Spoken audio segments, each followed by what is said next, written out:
If we have one switch, then we can implement two combinations, and if we have two switches, we can implement four combinations. This is something we already know, and I can generalize this. If I have m number of switches and n is the total number of combinations that we want, then 2 to the power m is equal to n, right? Or I can write m equals to log with base 2 n. So if we know the number of combinations, we can easily find out the number of switches required. For example, if n is equal to 8 is total number of combinations, then m is equal to log base 2 8. We can write 8 as 2 to the power 3. Then we have 3 log with base 2 2, and this is equal to 1, so we have 3. M is equal to 3. We will use 3 switches to implement 8 combinations. Now if I consider a switch and a bulb, and they are arranged in this manner. This is switch, let's call this switch A, and we have a bulb here. This is the bulb, and if I apply voltage V, and this bulb is our output, let's call it Y. When this bulb is on, I will consider output to be 1. When this bulb is off, I will consider output to be 0. In the same way, if this switch A is closed, I will consider it 1. So we can have a table. A is the input, Y is the output. When A is 0, it means when A is off, it is opened, then definitely the bulb will be off. So Y is going to be 0. In the same way, if A is 1, on, it is closed, then we have a generous flow of current through this bulb and it will glow. It means output is going to be 1. So this is simple series arrangement for the switch and bulb. Now I want to change the condition slightly. We will have a new table. When A is low, the output is going to be high. When A is high, the output is going to be low. And we will have a new circuit that will be parallel circuit. Okay, we will have the bulb as our output. And now we will have a new position for our switch.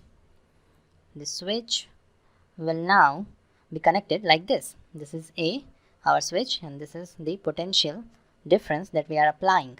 And you can clearly see when the switch is open, it means 0. The current will flow like this. And there is a flow of current through the bulb, that's why it will glow, and output is 1. And if we make this switch closed, then current will flow like this, and there is no current through this bulb, and the output is going to be 0. So we have a parallel circuit like this, and now we are going to discuss the AND operation. We will now discuss the AND operation. We will take two switches, A, B, Y is the output, bulb. We have four possible combinations, 0, 0, 0, 1, 1, 0, 1, 1. Now most of you already know what is AND operation, what we have to do in case of AND operation. The output Y will be high only when both the inputs are high. So it means for the first case, both the inputs are low, so output is going to be low. For the second case, A is low, B is high, output is going to be low. For the third case, A is high, B is low. It means output will remain low again. And for the final case, when both A and B are high, the output is going to be high. Now we will try to obtain the circuit for this AND operation. We have two switches, A, B, and the output is bulb. This is the output Y. You can clearly see when both A and B are opened, no current will flow through the bulb. When A is open, B is closed, then also no current will flow. And when A is closed, B is open, then also no current will flow through the bulb. And finally, when both of them are closed, then only there will be a current through the bulb and it will glow. So this is a simple circuit for the AND operation. Now we will move to the OR operation.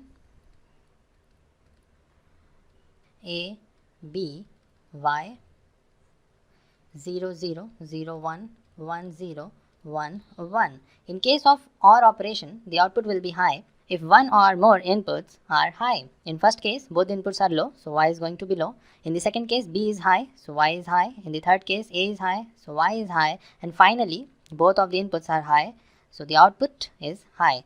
Now we'll try to obtain the circuit for the OR operation. This is our first switch, A. This is B, the second switch. And we will have the bulb acting as the output. When both A and B are opened, there will be no current through the bulb, so output is going to be 0. When A is open and B is closed, the current will flow like this. So there is a flow of current through the bulb and hence output is high. In the same way, if A is closed and B is opened, the current will flow like this. And thus the output is 1. And when both A and B are closed, then also the current will flow through the bulb and output is going to be high. The next operation is NAND operation. And you already know NAND operation is y equals to A and B and its complement. We have to take the complement of AND to obtain the NAND. One very important thing that we have skipped is this parallel circuit is nothing but the NOT circuit. Right, we have taken the complement of the input. A was 0 and the output is 1. The complement of 0 is 1. In the same way, when A is 1, its complement is 0. So this circuit is the NOT circuit and we want the NAND operation. So the truth table will look something like this. Y equals to A and B complement 0, 0, 0, 1, 1, 0, 1, 1. We have to just take the complement of these outputs from the AND gate. So we will have 1, 1, 1, 0. And you can see in the initial two circuits, the first one was series, the second one is parallel or NOT. And to obtain the NOT, what changes we have done? We have put this switch to the new position that you can see. So to obtain the NOT of a circuit, we have to change the position of switch like this. So the same thing we are going to do with the circuit of AND gate. We have the circuit of AND gate.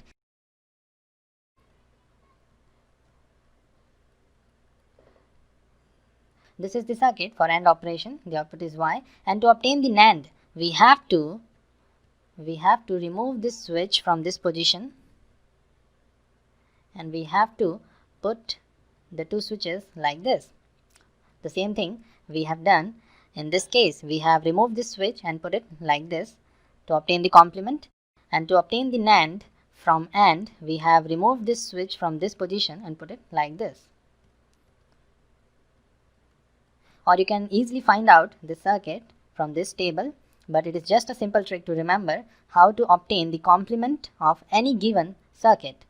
Now we will move to the next operation, that is NOR operation, and you all must have the idea how to obtain the NOR operation. It is the complement of OR, and we have the table like this.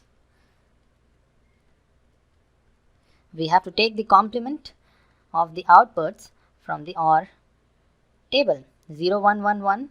So we will have 1, 0, 0, 0. And we again do the same thing that we did in the case of NAND gate. I will first draw the OR gate.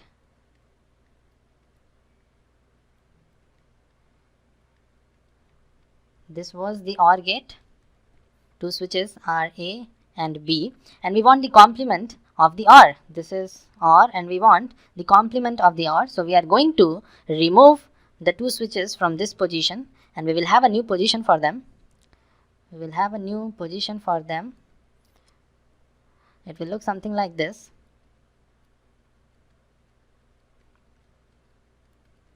A, B, and this is the output Y. This circuit is the complement of OR. Fine. So this is all for this presentation. You can definitely find this circuit by using this truth table. And in the next presentation, we are going to discuss the circuit for XOR and XNOR operations. And also we will solve few examples depending upon the switching circuits. So see you in the next presentation.